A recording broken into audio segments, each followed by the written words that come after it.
비가 그치고 달이 떴다. 경기도 파주 용미리 시립묘지의 새벽 2시였다. 갓 봉분을 올린 무덤 하나 앞에 한 사내가 무릎을 꿇고 있었다. 검은 양복은 진흙에 젖어 더 검게 변해 있었고 머리카락은 빗물에 흩어져 이마에 달라붙어 있었다. 그의 두 손은 차가운 비석을 부여잡고 있었다.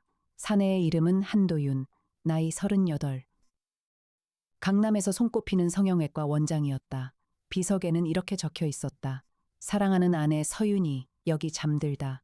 1992년 3월 11일생, 2025년 10월 초이튿날 졸. 향년 33, 한도윤은 비석 앞에 엎드린 채 흐느꼈다.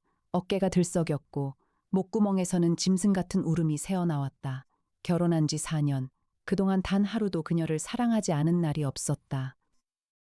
그런 그녀가 한 달 전 갑작스러운 폐렴으로 단 일주일 만에 세상을 떠났다. 윤희야, 윤희야. 그는 비석에 이마를 댄 채 한참을 그렇게 있었다. 차가운 화강암이 그의 뜨거운 이마를 식혔다. 달빛이 묘지 전체를 푸르게 적시고 있었다. 어디선가 부엉이 우는 소리가 들렸다. 그때였다. 비석에 새겨진 글자가 흔들리는 것처럼 보였다. 한도윤은 눈을 비볐다. 너무 울어서 시야가 흐릿해진 탓이려니 했다. 그러나 다시 비석을 보았을 때 그는 자신의 눈을 의심했다. 글자가 사라지고 있었다. 사랑하는 아내라는 5글자가 마치 누군가가 지우개로 지우듯이 한 획씩 천천히 사라지고 있었다. 그리고 그 자리에 새로운 글자가 떠오르기 시작했다. 새로 떠오른 문장은 이러했다. 외간 남자의 품에서 돌아오던 밤, 비에 젖어 죽은 여인 서윤이 여기 갇히다. 한도윤의 손에서 힘이 빠졌다. 그는 그대로 뒤로 주저앉았다. 진흙이 양복바지를 적셨지만 그는 느끼지 못했다. 그의 두 눈은 그 한 줄의 문장에 못 박혀 있었다. 외간 남자, 그 4글자가 그의 가슴을 송곳처럼 찔렀다. 2025년 10월 30일 새벽 2시 17분. 이것이 강력탐정사무소에 들어오게 될 가장 사적이고도 가장 잔혹한 사건의 시작이었다. 마포구 합정동의 새벽은 도시의 다른 어느 곳과도 달랐다. 한강변을 따라 들어선 50층짜리 럭셔리 빌딩의 최상층, 그곳에 강력탐정사무소가 있었다. 창문에는 금빛으로 음각된 고급 간판이 도시의 야경 위로 은은히 빛났다.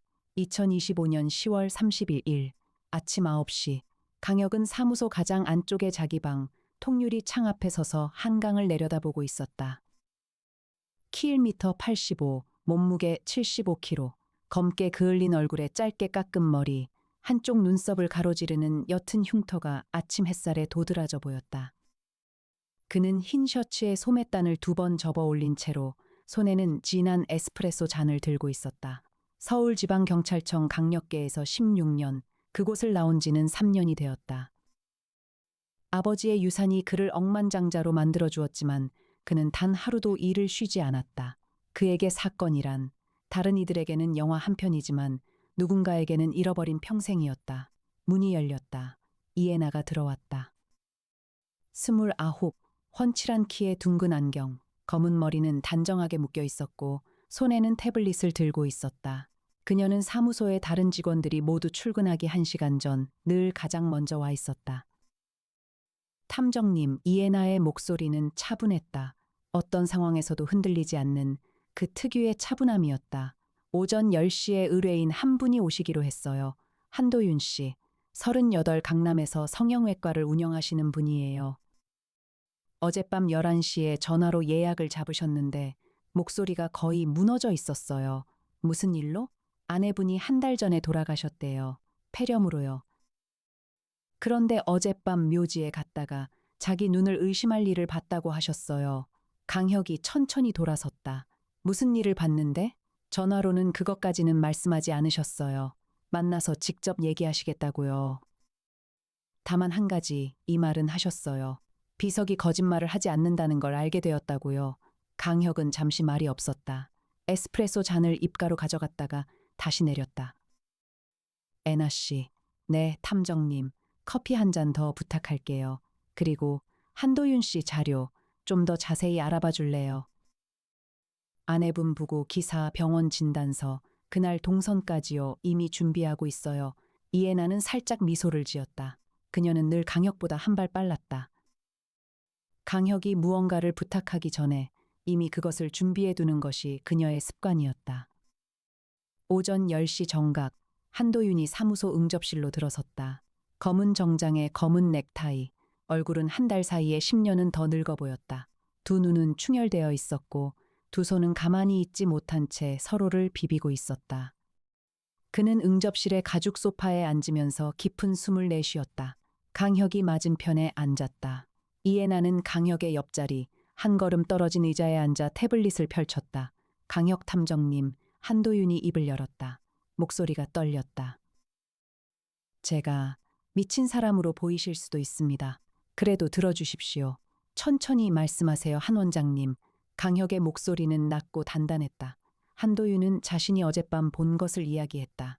아내의 무덤, 비석, 사라지는 글자, 그리고 그 자리에 떠올랐던 가슴을 송곳처럼 찌르던 문장, 외간 남자의 품에서 돌아오던 밤, 비에 젖어 죽은 여인 서윤이 여기 갇히다. 이해나는 태블릿에 차분하게 메모를 했다. 그녀의 표정은 변하지 않았다. 그러나 그녀의 손끝은 평소보다 조금 더 빠르게 움직이고 있었다. 한 원장님, 강혁이 물었다. 그 글자가 바뀐 걸 본 시간이 정확히 언제였습니까? 새벽 2시 17분이었습니다. 제가 시계를 봤습니다. 정확히 17분. 그리고 다시 비석을 봤을 때는요, 원래대로 돌아와 있었습니다. 사랑하는 아내 서윤이 여기 잠들다로요. 강혁은 잠시 침묵했다. 그는 한도윤의 얼굴을 똑바로 바라보았다. 한도윤의 동공은 흔들리고 있었다. 그러나 거짓을 말하는 자의 흔들림은 아니었다. 자신이 본 것을 자신도 믿지 못하는 그런 종류의 흔들림이었다. 한 원장님, 강혁이 천천히 말했다. 환영이었을 수도 있습니다. 그러나 환영이 아닐 수도 있습니다. 그리고 환영이든 아니든 그 문장이 원장님의 마음을 그토록 흔든 데에는 이유가 있을 겁니다. 마음 한구석에 이미 그 의심의 씨앗이 있었던 거예요. 한도윤이 고개를 떨구었다. 한참을 그렇게 있다가 그가 작게 중얼거렸다. 사실은 그날 밤이 이상하긴 했습니다. 한도윤은 이야기를 시작했다. 2025년 9월 25일, 그날 한도윤은 부산 학회에 가 있었다. 1박 2일 일정이었다. 그날 밤 한양, 아니 서울에는 가을비가 내렸다.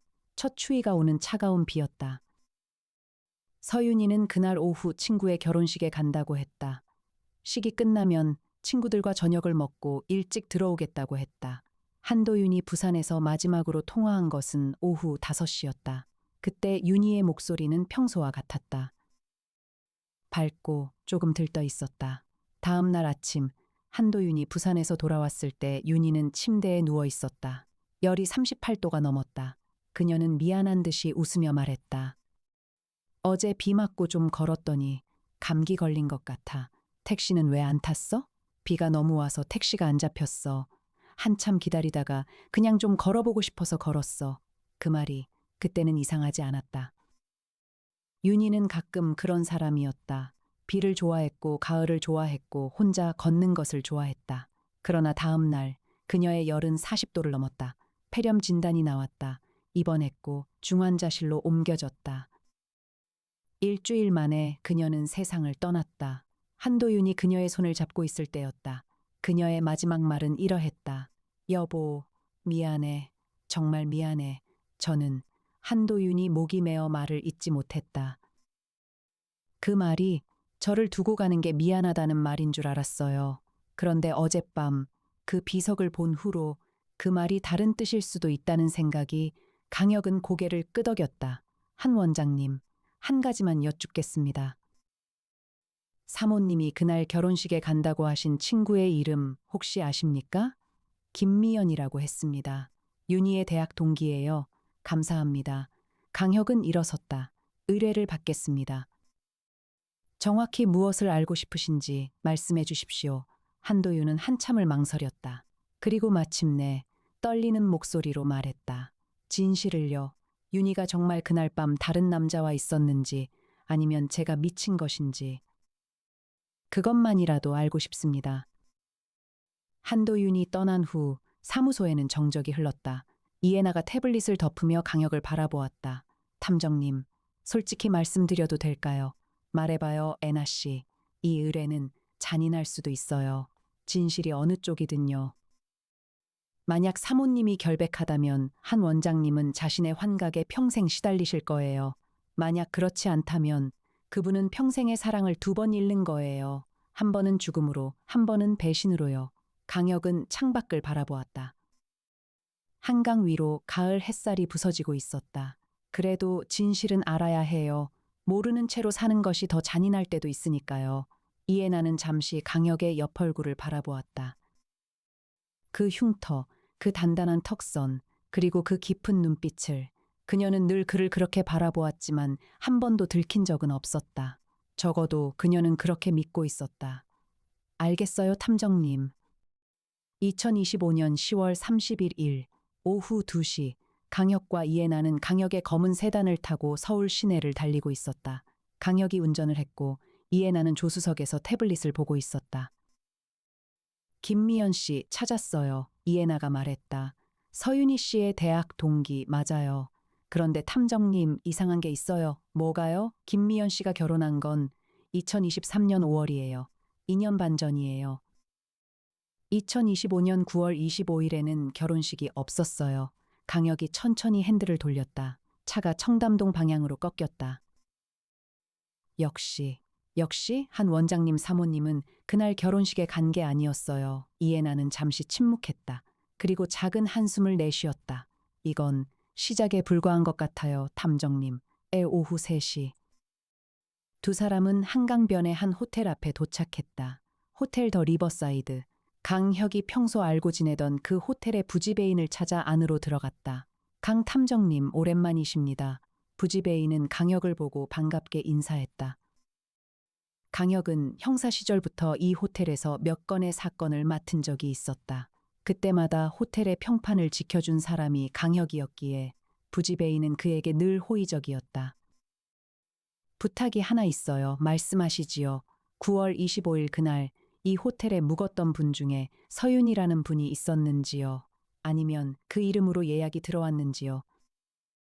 비공식적으로요. 부지배인은 잠시 망설이다가 자신의 사무실로 두 사람을 안내했다. 그가 모니터를 두드렸다. 서윤희 씨 이름으로는 예약이 없네요. 그런데 잠시만요. 부지배인의 얼굴이 굳었다. 그날 1230호에 체크인하신 분이 매주 같은 요일에 같은 객실을 예약하셨던 분이에요. 이름은 김재훈. 4개월째 매주 목요일 오후에 1230호를 잡으셨어요. 이해나가 강혁을 바라보았다. 9월 25일은 목요일이었어요. 강혁은 천천히 고개를 끄덕였다. 김재훈 씨의 정보 어디까지 알 수 있을까요? 강 탐정님이시니까 말씀드리는 거예요.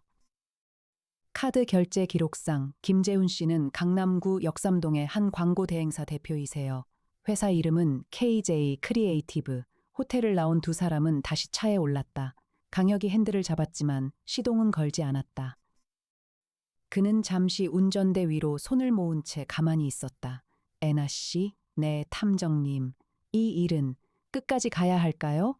이해나는 강혁의 옆 얼굴을 바라보았다. 그가 이런 질문을 하는 것은 드문 일이었다. 한 원장님은 진실을 원하셨어요. 우리는 그분의 의뢰를 받았고요. 그리고 진실은 누구의 편도 아니지만 누군가는 알아야 해요. 강혁이 작게 웃었다. 애나 씨는 늘 옳은 말을 해요. 제 직업이라서요. 그게 다는 아닐 거예요. 이애나의 안경 너머 눈이 살짝 흔들렸다. 그러나 그녀는 곧 시선을 태블릿으로 돌렸다. KJ 크리에이티브 위치 찾았어요. 여기서 12분 거리예요. 강혁은 시동을 걸었다. KJ 크리에이티브는 역삼동의 한 오피스 빌딩 18층에 자리하고 있었다. 강혁과 이해나는 1층 로비에서 한참을 기다렸다. 강혁은 형사 시절의 감으로 김재훈이 어떤 사람인지 먼저 자기 눈으로 확인하고 싶어 했다. 오후 5시 50분 엘리베이터에서 한 남자가 내렸다. 키는 1m 78쯤, 잘 다린 짙은 회색 정장, 머리는 깔끔하게 정돈되어 있었고 손목에는 고급 시계가 빛났다. 잘생긴 얼굴. 그러나 어딘가 차가운 얼굴이었다. 이해나가 작게 속삭였다. 저 사람이에요. 사진과 일치해요. 강혁은 김재훈이 로비를 가로질러 지하 주차장으로 내려가는 모습을 가만히 지켜보았다. 그러고는 천천히 따라 일어섰다. 가요, 애나 씨. 미행하시려고요? 아니요. 직접 만나러 갈 거예요. 단 오늘은 아니에요. 그날 밤 강혁은 사무소에 혼자 남았다.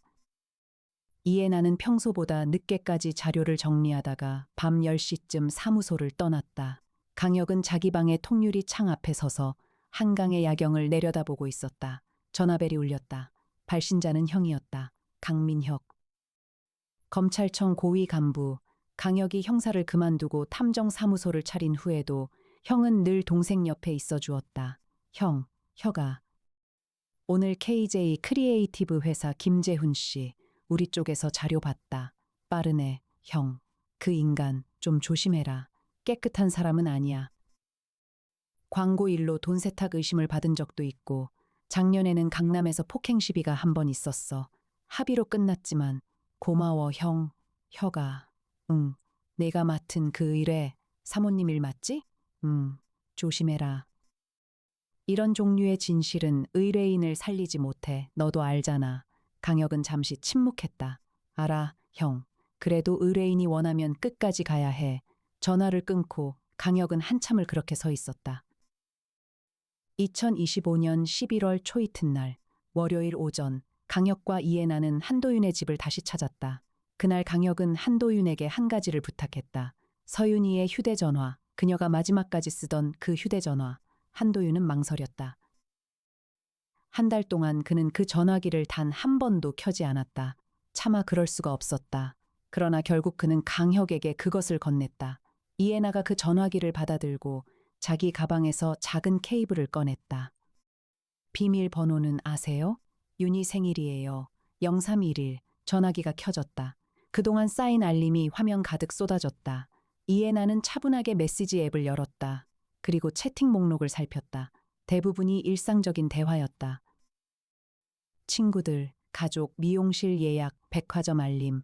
그러나 한 채팅방의 이름이 눈에 띄었다. 재훈 선배. 이해나가 그 채팅방을 열었다. 대화는 4개월 전부터 시작되어 있었다. 처음에는 가벼운 안부였다. 우연히 동창 모임에서 만난 것 같았다. 그러다 점점 대화의 결이 달라지고 있었다. 늦은 밤에 메시지가 늘었다. 호텔 객실 이름이 등장했다. 그리고 9월 25일, 그날의 마지막 메시지가 있었다. 오늘은 끝내고 싶어. 미안해, 선배. 더는 못하겠어. 그 아래에 김재훈의 답이 있었다. 호텔에서 보고 얘기하자. 마지막으로 한 번만. 그리고 그날 밤 11시 50분, 서윤이가 보낸 마지막 메시지가 있었다. 비가 너무 와. 택시도 없고. 그냥 걸어갈래. 머리도 좀 식히고. 다시는 연락하지 마, 선배. 정말로 그게 마지막이었다. 한도윤은 그 메시지들을 한참 동안 들여다보았다. 그의 손은 더 이상 떨리지 않았다. 그저 두 눈에서 조용히 눈물이 흘렀다. 그러니까요. 그가 작게 말했다. 끝내려고 했던 거였군요. 그 사람을요. 그날 밤에요. 강혁은 아무 말도 하지 않았다. 이해나도 마찬가지였다. 두 사람은 그저 한도윤의 옆에 앉아 있었다. 한참 후 한도윤이 입을 열었다. 그래서 더 잔인한 거예요. 만약 그 사람이 아무런 죄책감도 없이 그 일을 계속하다가 죽었다면 저는 그냥 미워하면 됐을 텐데요. 그런데 마지막에 끝내려고 했어요. 비를 맞으면서 머리를 식히려고 했어요. 그러다가 그 비 때문에 그는 말을 잇지 못했다. 2025년 11월 초사은 날 새벽 2시 강혁과 이해나 그리고 한도윤은 다시 용미리 시립묘지를 찾았다. 한도윤이 비석의 환영을 본 그 시각, 그 자리에 다시 가보고 싶다고 했기 때문이다. 세 사람은 서윤이의 무덤 앞에 섰다. 비석은 그대로였다. 달도 그대로였다. 그러나 강혁의 눈빛은 그날의 한도윤과 달랐다. 그는 비석 앞에 무릎을 꿇었다. 손전등을 켜고 비석의 표면을 천천히 살폈다. 그리고 비석의 옆면, 아래쪽, 그리고 뒷면을 차례로 비추었다. 비석의 뒷면, 흙 가까이 닿은 부분에 작은 흠집이 있었다. 강혁이 손가락으로 그것을 더듬었다. 애나 씨, 이리 와봐요. 이해나가 다가왔다. 강혁이 가리킨 곳을 그녀의 작은 손전등으로 비추었다. 그리고 그녀의 표정이 굳어졌다. 이건 프로젝션 장치의 흔적이에요. 맞아요. 강혁이 일어섰다. 누군가가 그날 밤 이 비석에 영상을 비추었어요. 한 원장님이 환영을 본 게 아니에요. 그 환영은 실제로 비춰진 거예요. 정확히 새벽 2시 17분에요. 한도윤이 멍하니 강혁을 바라보았다. 누가 그런 짓을. 강혁은 천천히 한도윤을 바라보았다. 한 원장님, 그날 밤 한 원장님이 묘지에 가신다는 걸 누가 알고 있었습니까? 한도윤은 한참을 생각했다. 그리고 천천히 입을 열었다. 저희 병원 부원장이요. 그날 저녁 식사 자리에서 제가 오늘 밤에 윤희한테 갈 거라고 말했었어요. 부원장 성함이 백상우라고, 저랑 의대 동기예요. 10년째 같이 일해온 사람이에요. 이해나가 강혁을 바라보았다. 강혁의 눈빛이 가라앉아 있었다. 애나 씨, 백상우 씨와 김재훈 씨, 두 사람의 연결고리 찾을 수 있겠어요? 1시간만 주세요, 탐정님. 3시간 뒤 강혁 탐정사무소. 이해나가 자신의 노트북 화면을 강혁 쪽으로 돌렸다. 찾았어요, 탐정님. 백상우 씨와 김재훈 씨, 같은 고등학교 동문이에요. 그뿐이 아니에요. 작년부터 두 사람이 공동으로 투자한 부동산이 있어요. 강남구의 한 빌딩이요. 그리고 그녀는 잠시 숨을 골랐다. 백상우 씨는 한 원장님의 병원 지분의 40%를 가지고 있어요. 한 원장님이 정신적으로 무너지면 병원의 운영권을 백상우 씨가 가져갈 수 있는 구조예요. 한 원장님이 부인의 외도를 알게 된 충격으로 일을 못하게 되면 그 사람은 큰 이득을 봐요. 강혁은 천천히 고개를 끄덕였다. 그러니까 사모님이 정말 외도를 한 건 사실이지만 그 사실을 그 시점에 그 방식으로 알게 한 사람이 따로 있다는 거예요. 백상우 씨와 김재훈 씨가 그걸 알고 이용한 거예요. 한 원장님을 무너뜨리기 위해서요. 한도윤은 한참 동안 말이 없었다. 그의 얼굴에는 한 가지 감정만이 남아 있었다. 분노도 슬픔도 배신감도 아닌 무언가 더 깊고 더 텅 빈 감정이었다. 그러니까요. 윤희는 그가 천천히 입을 열었다. 잘못을 했어요. 그러나 그 잘못을 끝내려고 했고 그 비 오던 밤에 정말로 끝냈어요. 그리고 그 일로 죽었어요. 그런데 그 죽음마저 누군가가 이용했어요. 저를 무너뜨리기 위해서요. 강혁은 한도윤의 어깨에 손을 얹었다. 한 원장님, 진실은 두 가지였어요. 사모님의 진실과 그 진실을 이용한 자들의 진실이요. 둘 다 아셔야 다시 일어서실 수 있을 거예요. 2025년 11월 초닷새, 검찰은 백상우와 김재훈을 조사하기 시작했다. 강혁의 형, 강민혁 검사가 사건을 직접 챙겼다. 한도윤은 변호사를 통해 정식으로 두 사람을 명예훼손과 사기 공모 혐의로 고소했다. 그날 저녁 강혁과 이해나는 사무소의 통유리 창 앞에 나란히 서 있었다. 한강 위로 달이 떠 있었다. 한 달 전 한도윤이 본 그 달과 같은 달이었다. 탐정님, 이해나가 조용히 말했다. 한 원장님은 괜찮으실까요? 강혁은 한참을 침묵했다. 모르겠어요. 아내를 2번 잃은 사람이에요. 한 번은 죽음으로, 한 번은 진실로요. 그래도 살아가실 거예요. 진실을 모르는 채 살아가는 것보다는 진실을 알고 살아가는 게 결국엔 더 강한 삶이니까요. 이해나가 강혁의 옆얼굴을 바라보았다. 그 흉터, 그 단단한 턱선, 그리고 그 깊은 눈빛을. 그녀는 늘 그를 그렇게 바라보았지만 한 번도 들킨 적은 없었다. 적어도 그녀는 그렇게 믿고 있었다.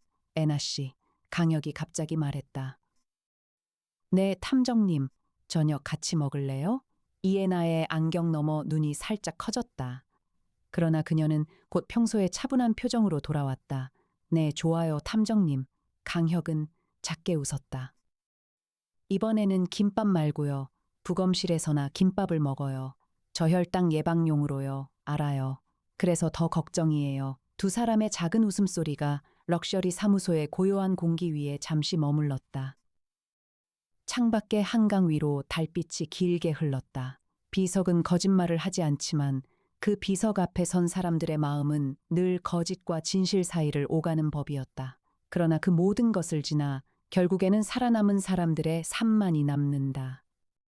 강혁은 그 사실을 16년의 강력계 시절 동안 배웠고 3년의 탐정 시절 동안 다시 배우고 있었다.